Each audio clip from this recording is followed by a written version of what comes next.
ពេលមានទុកបើមិនអាចជួយខ្លួនឯងបានទេត្រូវរកគេឲ្យជួយមនុស្សណាល្អដែលអាចជួយណែនាំ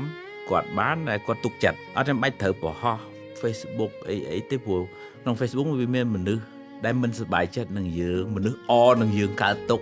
យល់ថាគេមក comment គេបញ្ឈឺអីទៅយើងរឹតតែខ្លាំងទៅទៀតអាត្មាសង្កេតឃើញបងប្អូនយើងរៀងឆាប់ដាក់អីតិចទៅទាស់ចិត្ត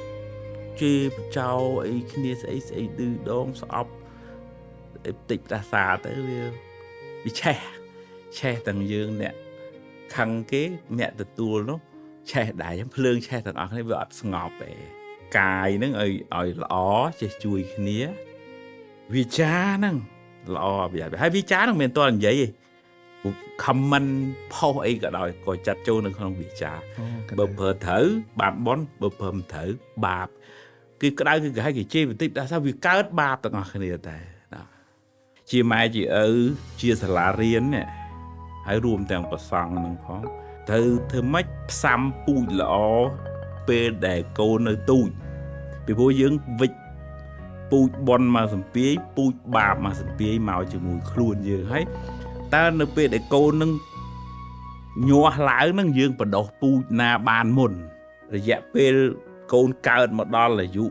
7-8ឆ្នាំហ្នឹងជាពេលវេលាដែលបណ្ដុះពូជល្អឲ្យកូនបើអាត្មាស្រឡាញ់ចង់ឲ្យការអប់រំ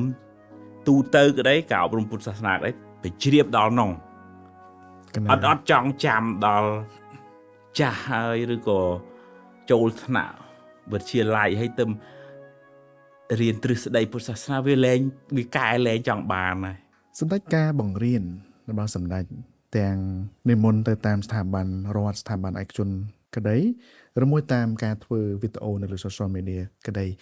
សម្ដេចចាប់ផ្ដើមគិតធ្វើកិច្ចការចឹងតាំងពីពេលណាមកឆ្នាំ2014-15មែនទេគ្រូឆ្នាំ2014-15កណាកាលនោះគ្មាន Facebook ហ្វេអីទេ copy กระดาษចែកសិស្សចែកមិត្តភ័ក្តិហ្នឹងគេឃើញកន្លែងណាល្អជូនណាកណាហើយបើអញ្ចឹង text message ទូរស័ព្ទ message ទូរស័ព្ទអត់ទាន់មែនទេក៏ចេះតែធ្វើទៅក៏បែកគំនិតចឹងទៅថតវីដេអូអីខ្លះចឹងទៅក្រោយមកទេវីដេអូហ្នឹងនោះសម្ដេចចំណាយពេលវេលាច្រើនជាមួយការសិក្សាបត្រៃបិដកដែរប៉ុន្តែគំនិតដែលធ្វើឲ្យងាយស្រួលហ្នឹងអត់ងាយស្រួលទេគឺមានការលំបាកខ្លាំងមែនតើអញ្ចឹងទាំងអស់ហ្នឹងសម្ដេចគំនិតដែលធ្វើឲ្យសម័យហ្នឹងចាប់ផ្ដើមកកើតពីខាងណាខ្លះពីលោកខាងលិចខ្លះពីពុទ្ធសាសនាខ្លះពីទូទៅខ្លះឬមួយយ៉ាងណាពង្រៀនសិស្សពង្រៀនណាដូចតាំងពីទូចមកណាបឋមអនុវិទ្យាល័យបានមកបញ្ញាសាស្ត្រទុកតាមដិតកុលភេកឲ្យពង្រៀនសកលចឹង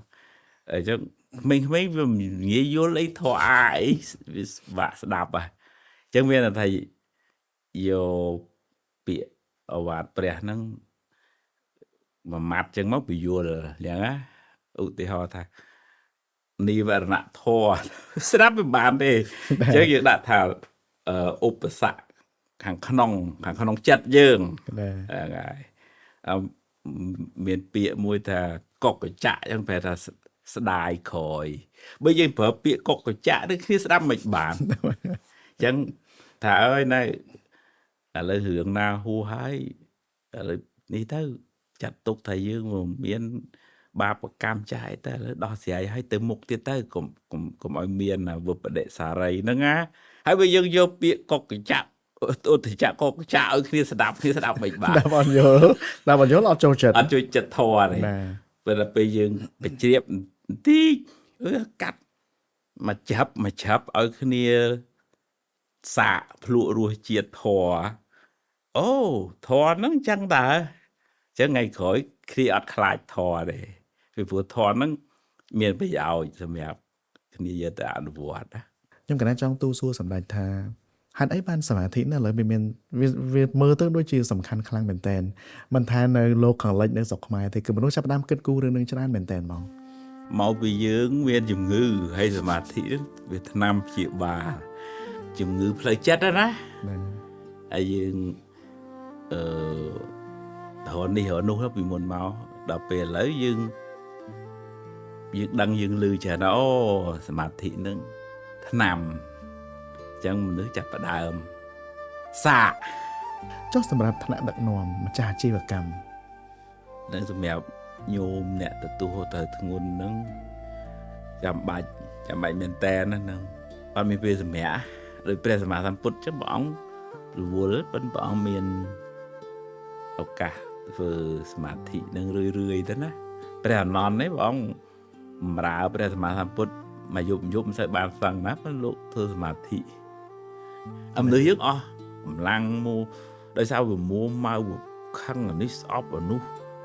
ចឹងវាដុតធម្មពលយើងច្រើនណាអកុសលណាវាធ្វើឲ្យយើង exhaust យើងអស់កម្លាំងមកប៉ុន្តែពេលលោកជាសោតាព្រះអនន្តលោកបម្រើព្រះអង្គច្រើនម៉ោងមែនប៉ុន្តែវាអត់សូវអស់ពីព្រោះចិត្តសប្បាយ សម្ដេចខ្ញុំកណាមានសំណួរមួយហាក់ដូចជាបើស្ដាប់ទៅហាក់ដូចជារៀងឆោតបន្តិចតែក៏មានមនុស្សជាច្រើនលោកសួរខ្ញុំកណាឲ្យទូសួរសម្ដេចដែរថាសម្ដេចឃើញញញឹមរហូតសប្បាយរហូតអញ្ចឹងសម្ដេចចេះ